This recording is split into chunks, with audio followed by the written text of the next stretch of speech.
Program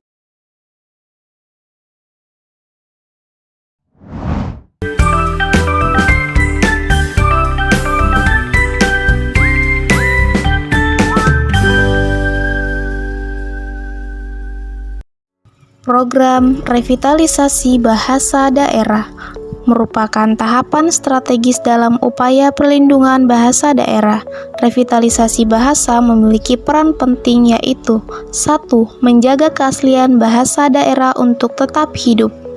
2. Mendapatkan kembali hubungan bahasa daerah dengan cara-cara penutur mempertahankannya.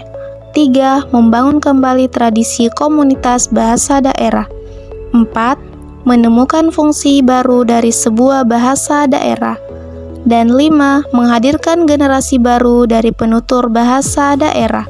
Revitalisasi bahasa daerah yang dimotori Kementerian Pendidikan, Kebudayaan, Riset, dan Teknologi merupakan salah satu dari program pelindungan bahasa daerah yang bertujuan untuk mengelorakan kembali penggunaan bahasa daerah dalam berbagai ranah kehidupan sehari-hari dan meningkatkan jumlah penutur muda bahasa daerah. Berkaitan dengan hal tersebut, Balai Bahasa Provinsi Papua telah melaksanakan rapat koordinasi pakar dan calon pengajar dalam rangka revitalisasi bahasa daerah di Papua tahun 2023. Kegiatan ini dilaksanakan pada 8 hingga dengan 10 Maret 2023 di Hotel Horizon, Padang Bulan, Jayapura. Kegiatan ini dibuka oleh Kepala Dinas Pendidikan dan Kebudayaan Kota Jayapura, Deborah B. Rumpino SHUT MM, didampingi oleh Kepala Balai Bahasa Provinsi Papua, Dr. Sukardigau M.Hum, dan narasumber Dr. Aleda Mawene MPD. Pada kesempatan ini, mahasiswa Universitas Cendrawasih menampilkan sebuah musikalisasi puisi tentang kekayaan alam Papua, bahasa, keberagaman suku, dan keindahan alam di Papua. Peserta pada kegiatan rapat koordinasi pakar dan calon pengajar dalam rangka revitalisasi bahasa daerah di Papua tahun 2023 adalah Dinas Pendidikan, guru, pegiat bahasa, komunitas, sekolah adat, dan Balai Bahasa Provinsi Papua. Jumlah peserta kegiatan ini adalah 20 orang.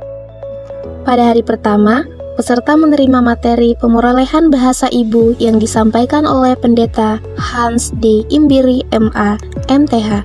Materi ini terkait bagaimana anak-anak mengenal huruf melalui inventarisasi kata benda yang ada di sekeliling kehidupannya, menyusun kosakata berdasarkan medan makna, yaitu keluarga, buah-buahan, hewan, dan benda langit, serta belajar tentang nyanyian rakyat. Pada hari kedua, peserta diajak untuk menyusun silabus. Penyusunan silabus ini dikerjakan bersama-sama antara narasumber dan peserta. Semua pihak yang terlibat sangat antusias, terbukti dengan banyaknya masukan, saran, dan tanggapan dari peserta. Setelah penyusunan silabus, peserta melaksanakan praktik baik pengajaran bahasa daerah secara berkelompok, baik melalui penyanyian maupun praktik mendengar dan melaksanakan. Praktik mengajar ini yang akan dipraktikkan oleh peserta pada saat menjadi narasumber pada kegiatan pelatihan guru utama revitalisasi bahasa daerah. Materi selanjutnya disampaikan oleh Dr. Aleda Mawene. Beliau seorang akademisi Universitas Cendrawasih. Materi yang disampaikan dalam rakor tersebut adalah revitalisasi sastra daerah. Setelah diskusi tentang revitalisasi sastra daerah, acara dilanjutkan dengan penyusunan silabus pembelajaran revitalisasi sastra daerah. Penyusunan silabus ini dikerjakan secara berkelompok. Selain itu, dibahas juga model pembelajaran dan materi sastra daerah, dilanjutkan dengan diskusi penentuan kriteria penilaian lomba.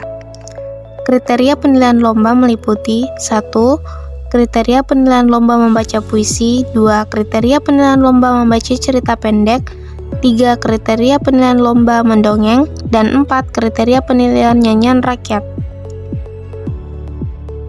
Setelah semua materi selesai diberikan kepada peserta, kegiatan kemudian ditutup oleh Kepala Dinas Pendidikan dan Kebudayaan Kota Jayapura, Deborah B. Rumbino SHUT MM. didampingi Kepala Balai Bahasa Provinsi Papua, Dr. Sukardi Gau M. Hum, dan narasumber Pendeta Hans D. Imbiri MA MTH turut hadir dalam rangkaian acara penutupan. Terima kasih saya sampaikan juga pada Kepala Balai Bahasa yang telah melaksanakan kegiatan ini. Kami tahu bahwa untuk revitalisasi bahasa Indonesia, bahasa daerah, mohon maaf, ini merupakan tanggung jawab kita bersama. Tanggung jawab pemerintah daerah, tokoh masyarakat, tokoh adat, dan penutur bahasa, juga untuk kita yang ada di sekolah. Siapa lagi yang akan melestarikan bahasa daerah kalau bukan kita? Saya sampaikan ini karena saya ini, mohon maaf, saya cerita, saya lahir di Biak, besar di Jayapura, SD, SMP, SMA, malah saya kuliah juga di Manokwari. Tetapi kalau untuk bicara bahasa, saya mohon maaf karena di rumah bapak dengan mama kalau bicara untuk rahasia pasti pakai bahasa daerah. Tetapi kami yang bisa menangkap ini kalau sudah ada, mohon maaf Bapak Kepala Balai, Ibu narasumber, kalau sudah ada naik, turunan, tikungan tajam, kami sudah tidak mengerti. Malah kami bilang, Bapak itu artinya apa? Nah, setelah orang tua saya meninggal, saya sudah tidak tahu lagi mau bicara bahasa itu yang bagaimana. Jadi saya berharap Bapak Ibu kita yang ada ini, kita ucap terima kasih karena Tuhan memberikan kita punya bahasa daerah itu 428. Tadi menurut Bapak Kepala Balai, kita ke barat bahasanya sedikit, penuturnya banyak. Kita di timur ini terbalik. Jadi saya berharap apa yang kita lakukan pada sore hari ini, kita dapat mengimbaskan itu kepada teman-teman kita, khusus yang Bapak Ibu yang dari sekolah. Siapa lagi yang akan melestarikan bahasa ini? Jadi Bapak Ibu, sekali lagi saya mengucapkan terima kasih kepada Balai Bahasa Provinsi Papua. Bukan tugas Balai Bahasa sendiri, tapi kita juga punya tugas di dalam tugas untuk melestarikan bahasa daerah kita masing-masing. Pelindungan bahasa daerah merupakan tanggung jawab semua pihak. Mari kita semua melestarikan bahasa daerah karena bahasa daerah itu menunjukkan bangsa dan bahasa daerah merupakan identitas kita sebagai penutur bahasa daerah itu.